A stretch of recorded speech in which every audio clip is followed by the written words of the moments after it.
C'est à cette époque qu'il rencontre la femme qui va déclencher une crise sans précédent au sein de la monarchie anglaise. Pour la famille royale, épouser une femme divorcée est l'acte le plus abominable, scandaleux et impensable qui soit.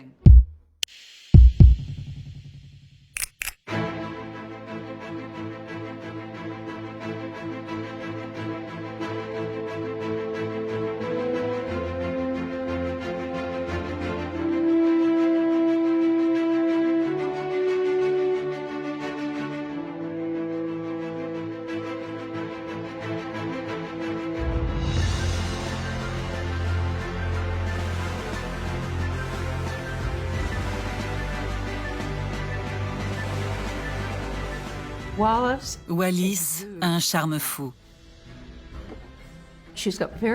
Elle a une beauté singulière, une élégance naturelle. Elle a une silhouette très fine. On n'est jamais trop riche ou trop mince. Voilà ce qu'elle aurait pu dire.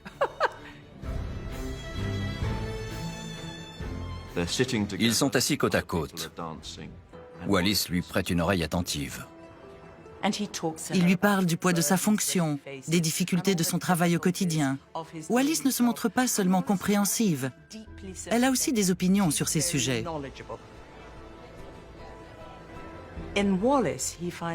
Il trouve en Wallis quelqu'un avec qui discuter de toutes ces questions qui le tracassent.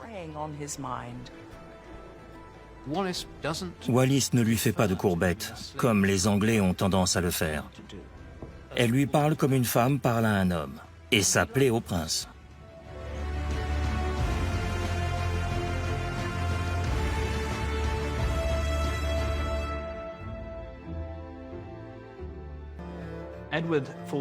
Edward tombe fou amoureux de Wallis.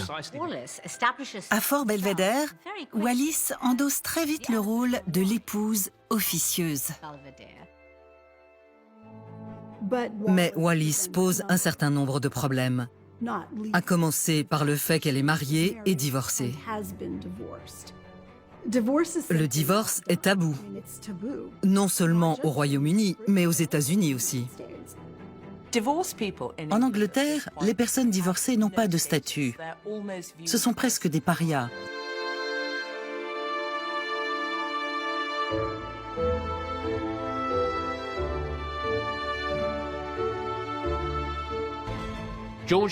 George explose de rage et dit qu'elle ne doit pas remettre les pieds chez lui.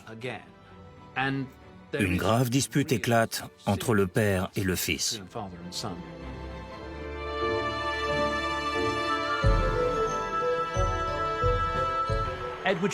Edward devrait rencontrer ses ministres, étudier les finances de l'État et approuver des lois. Mais rapidement, il laisse tout lui échapper.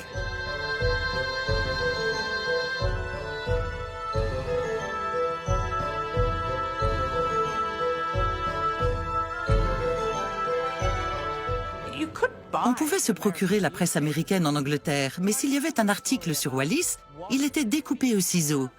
Le buraliste n'avait pas le choix. Il devait le retirer s'il voulait vendre le journal. C'est le fruit d'un accord tacite qui établit que la presse se montre toujours respectueuse envers la monarchie. Le monde entier est au courant de leur liaison, sauf le Royaume-Uni.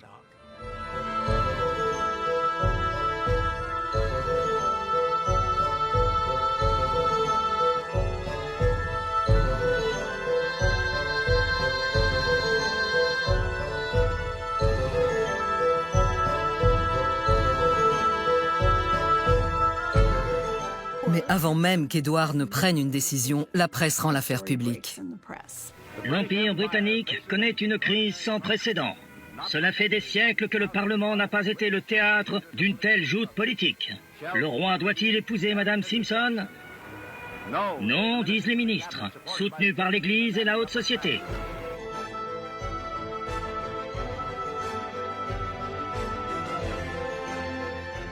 Il y a quelques heures, j'ai rempli mon dernier devoir en tant que roi et empereur. Mais vous devez me croire lorsque je vous dis qu'il s'est avéré impossible de porter le lourd fardeau de mes responsabilités et d'exercer mes fonctions de roi telles que j'aimerais le faire sans l'aide et le soutien de la femme que j'aime.